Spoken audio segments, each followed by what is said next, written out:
Leica M3. This is probably the most highly regarded camera ever built. Introduced in the 1950s, it paved the way for all subsequent Leica rangefinder cameras. This design here that you're looking at has remained unchanged. Leica M5, Leica M8 aside, has remained unchanged for the last 70 odd years, which really is quite something. Now, yes, it is a very, very popular, very well known, very famous camera, but does that mean it's the right camera for you? Absolutely not. And there are lots of reasons why this won't be a good camera for you. What I'm going to do now is just talk through the functionality of the camera and just describe why this may or may not be something worth investing in. Okay, so first of all, let's just think about the history. Back in the 1950s, most cameras were rangefinder cameras. So most cameras, whether they were Nikon, Canon, Leica, most cameras had the rangefinder system. And then in the 1950s, this came along, the SLR. The SLR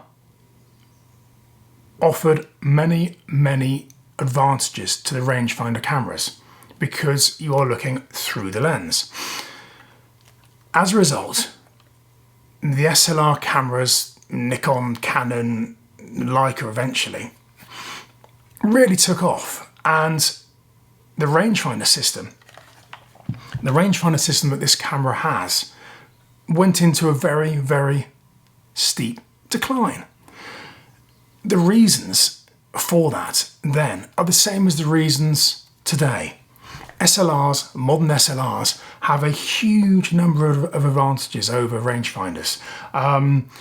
So that's why I say that a Leica M3 or a Leica M4 or a Leica M10 or 11 or whatever, a Leica rangefinder camera may not be the camera for you. So don't buy one just because it's got such a great reputation.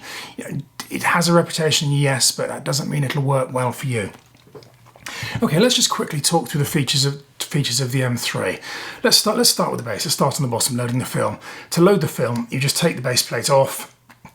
Little key there just turns, base plate comes off, the back hinges up, film cassette goes in there, leader pulls across into the take-up spool there, close the back, stick the base back on, and you wind on a couple of times, away you go. I mean, it's a relatively straight system, but you know, even that isn't as easy as some of the later SLR film loading.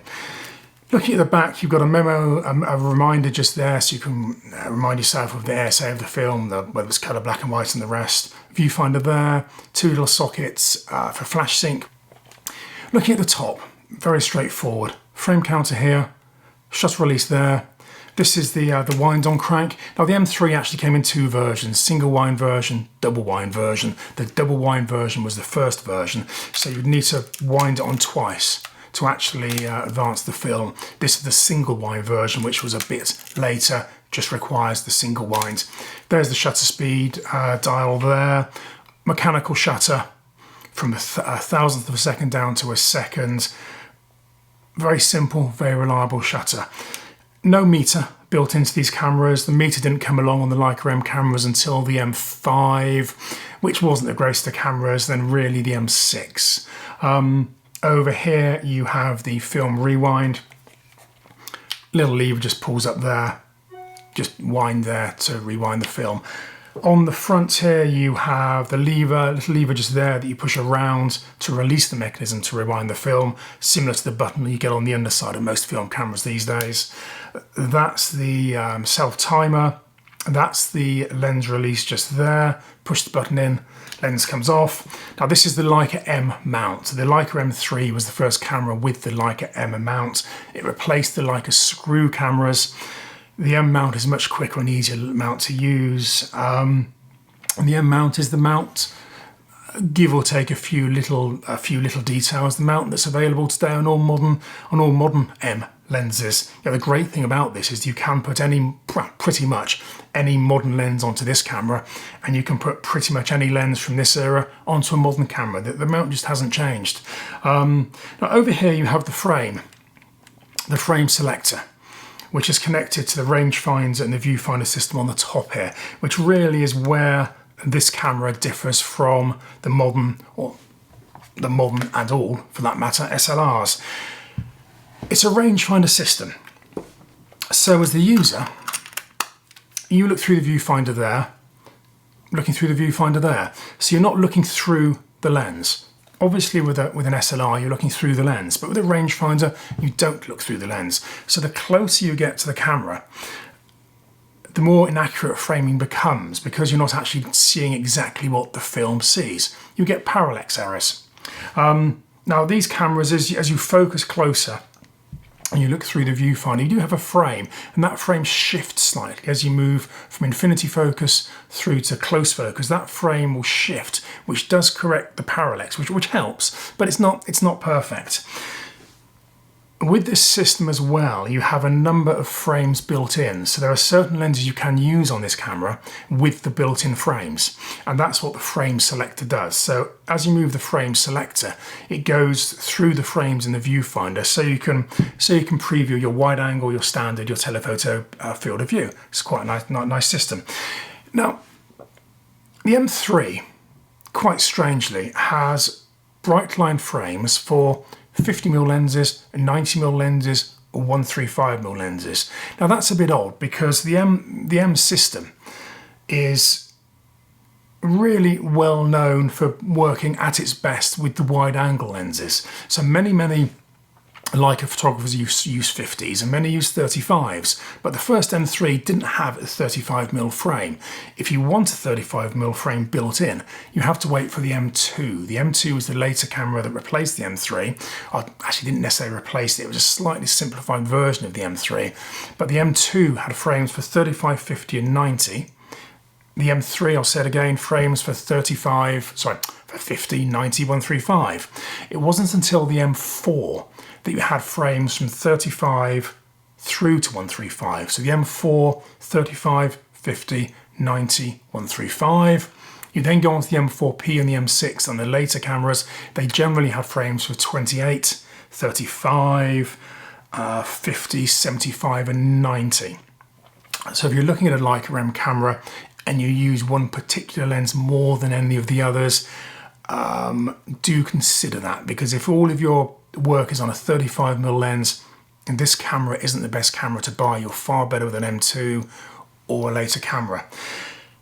Obviously you can fit all lenses onto this. I mean, you can put a 35mm lens on this. You would need to use an auxiliary viewfinder, or you could buy something called the 35mm lens with M3 specs, or the M3 goggles, which is basically a 35mm lens with a big square device on the top, which corrects the viewfinder so you can see the 135 field of view. So when you're looking at rangefinder cameras, do consider that the lenses you can use on them is limited, and that's their biggest drawback. I mean, you can't use ultra-wide lenses on these easily. You can't use telephoto lens or long telephoto lenses on these easily. You can do it with various viewfinders and adapters, but that's not their reason for being.